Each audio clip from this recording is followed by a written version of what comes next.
헤르만헤세, 데미안. 두 개의 세계. 내가 10살 무렵 라틴어 학교에 다니던 시절의 이야기이다. 당시를 생각하면 먼저 갖가지 냄새가 떠오르고 곧이어 가슴은 슬픔으로 가득 찬다. 그리고 가득 차오른 슬픔은 떨림으로 내 온몸을 흔들어 놓고야 만다.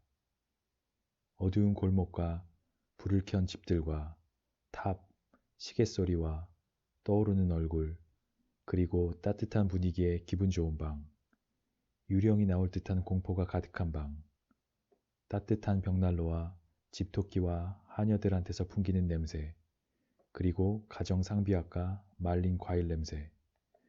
그곳에서는 두 개의 서로 다른 세계가 뒤섞여 돌아가고 있었으며 이 두 세계의 극으로부터 낮과 밤이 찾아왔다.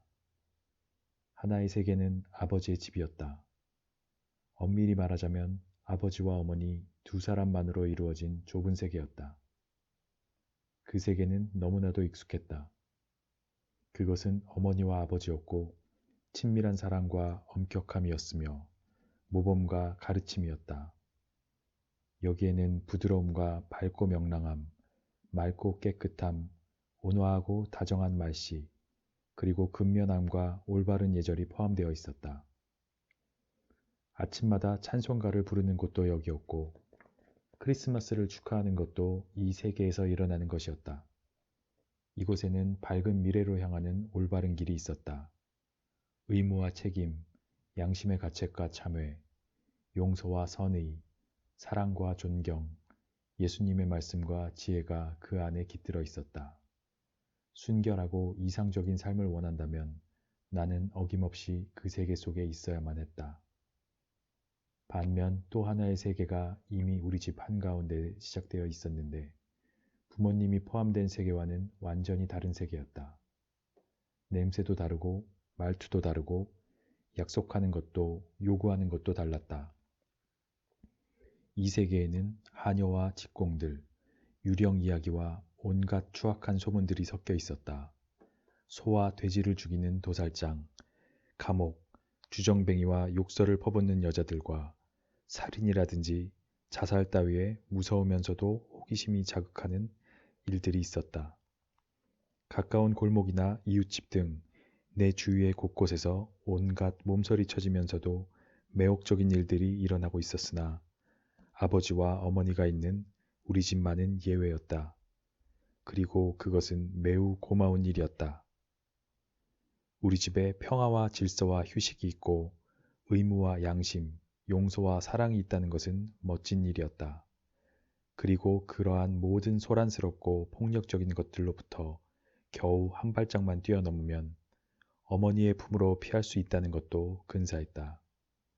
그러나 기이한 것은 이 두 개의 세계가 서로 어울려 함께 흘러간다는 사실이었다. 예를 들면 하녀인 리나는 저녁 기도 시간이면 깨끗하게 손질한 앞치마를 입고 맑은 목소리로 찬송가를 불렀다. 그럴 때면 리나는 오롯이 우리 부모님의 세계에 속했다. 그러나 헛간 구석 아무 곳에나 걸터앉아 머리가 없는 난장이 이야기를 들려줄 때나 이웃 아낙네들과 말다툼을 할 때면 완전히 딴 사람이 되어 다른 세계에 속했다. 그런데 그것은 모두가 다 마찬가지였지만 나의 경우는 더했다. 물론 나는 밝고 올바른 세계에 속해 있었고 내 부모님의 건실한 아들이었다. 그러나 눈과 귀를 살짝 돌리기만 해도 전혀 다른 세계에 속하는 것들이 어디에나 있었다. 그래서 양심의 가책과 불안을 느끼면서도 나는 이 두 번째 세계로 발을 옮겨놓고는 했다. 때에 따라서는 이 금지된 세계에 있는 것이 즐겁기도 했으며 밝은 세계로 되돌아가는 것이 지루하고 재미없는 것처럼 여겨지기도 했다. 인생의 목표가 나의 부모님처럼 건강하고 질서 있게 사는 것이어야 한다고 생각하긴 했다. 그러나 그곳에 이르는 길은 멀었다. 학교에서는 열심히 공부해야 하고 시험도 치러야 했다. 더구나 그 옆으로는 항상 두 번째의 어두운 세계가 도사리고 있었으므로 바른 길을 가던 중에 어두운 세계로 발을 내디디는 것은 언제 어디서나 있을 수 있는 일이었다. 책에는 실제 그렇게 된 친구들의 얘기도 많이 있었는데 나는 그런 이야기를 열심히 읽었다. 그런 이야기는 거의 언제나 잘못을 뉘우치고 다시 착한 사람이 되었다는 것으로 끝났다. 그런 결말을 읽을 때면 나는 속으로 안심이 되기도 했지만 한편으로는 서운하기도 했다. 누나들은 부모님처럼 밝은 세계에 속했다. 늘 부모님 곁에 머물며 착하고 예의 바르게 행동했다. 물론 하나하나 따지자면 단점이나 나쁜 버릇을 가지고 있기는 했다. 그러나 그것은 대단한 결점은 아니었고 어두운 두 번째 세계와 훨씬 가까이에 있던 나하고는 달랐다.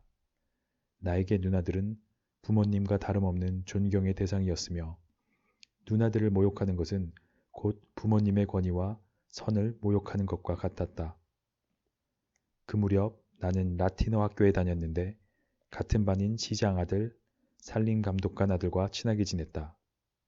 두 아이는 거칠긴 했지만 밝은 세계에 속해 있었다. 나는 공립초등학교에 다니는 가난한 아이들과도 친하게 지냈는데 그중 한 아이에 대해 이야기하려고 한다.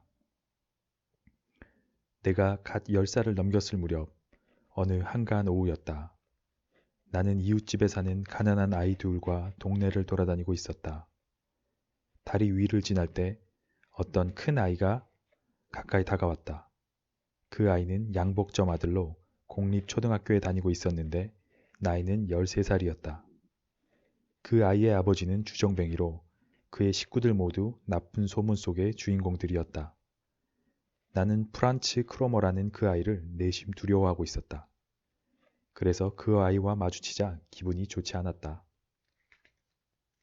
어떡하지? 크로머는 어른처럼 보이려고 젊은 직공들의 걸음걸이와 딱딱한 말투를 흉내냈다. 시키는 대로 하는 게 좋을 거야. 우리는 곧 크로머의 명령에 따라 다리 아래로 걸어 내려갔다.